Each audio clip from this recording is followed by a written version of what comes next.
Today we're going to be talking about a consumer study, Robson et al., and this is consumers' response to table spacing in restaurants. Now, previous studies show that diners like their personal space while they're eating out at restaurants, but there's a lot of individual differences when it comes to how much space they actually need. And in order for this to be super profitable for restaurants, we need to know exactly how much space we need to give someone so we can maximize the amount of tables that we have in our restaurant and make the most amount of money. So the aim of this study was basically to see how diners perceive certain types of table spacing while they were out to eat. We're looking for their attitudes and their perceptions and their opinions. And the aim is basically to give the restaurant industry guidance on appropriate table spacing for customers. This study specifically used questionnaires, and we did it through the internet. The independent variables were the table spacing, 6, 12, or 24 inches.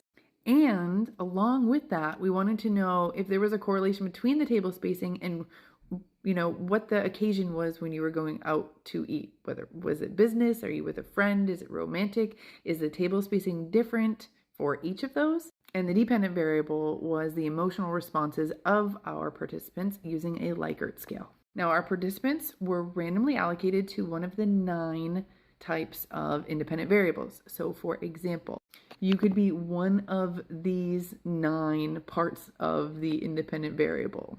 6 inches business, 6 inches friends, 6 inches romantic, and it goes on. So basically there were 9 levels of the independent variable. The sample consisted of 1,000 participants across the USA. There was a good balance of gender, good balance of urban, suburban, rural areas, ranges of age, ranges of ethnicity. And this was a volunteer sample. So the first part of the questionnaire, we got all the logistics of our participants. The second part of the questionnaire measured our participants' emotions on the reactions of the specific type of setting. 6 inches apart on a business date, how would you feel?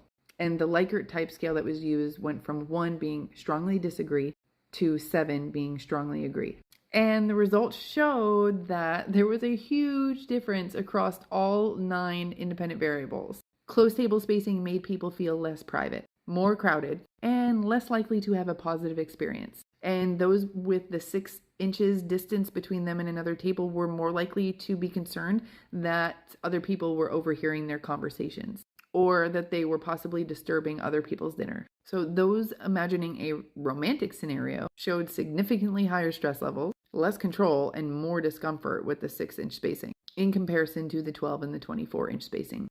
Interestingly enough, when it came to a business scenario, it didn't affect too much except for personal comfort.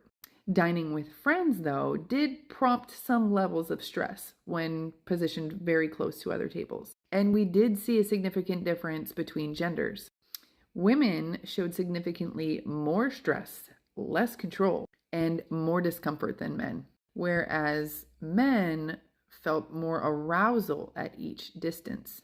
Those people who dined very frequently felt way more comfortable in each of the scenarios compared to those who didn't dine out frequently. And a simple conclusion of this is basically that diners did not like spacing of 6 inches when it comes to feeling uncomfortable or feeling like it's overcrowded. And it even made them feel very negative about the restaurant in general. And 70% of diners that were in the 6-inch scenario said they would have asked to be reseated somewhere else. Now, in the 12-inch scenario, it was a little bit more at ease, except for in the romantic independent variable. And this information is really important for businesses or restaurants because they want their customers to feel comfortable. And if there's a specific setting or a specific type of clientele that they're attracting, they want to make sure that they're comfortable, because if they're not comfortable, then they're more likely to leave instead of stay longer and spend more money. If they are not comfortable, they are more likely to leave and not recommend the place to other people. So Hall outlines 4 zones of personal space. We have intimate distance, which is less than 18 inches. This is for touching, whispering, people to have a romantic connection. We have personal distance, which is 18 inches to 4 feet. This is good interaction between friends and family.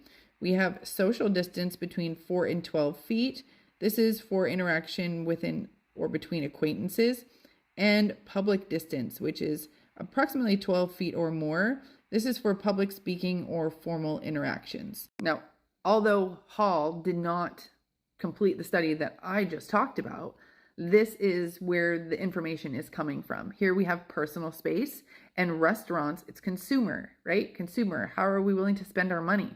So businesses need to know what is going to make us the most comfortable, while they also want to maximize the amount of tables or places where people can be comfortable so that they can maximize their profit. And we all know at restaurants, the more you stay, the longer you stay, the more money you're going to spend. So this information is really important in a consumer level.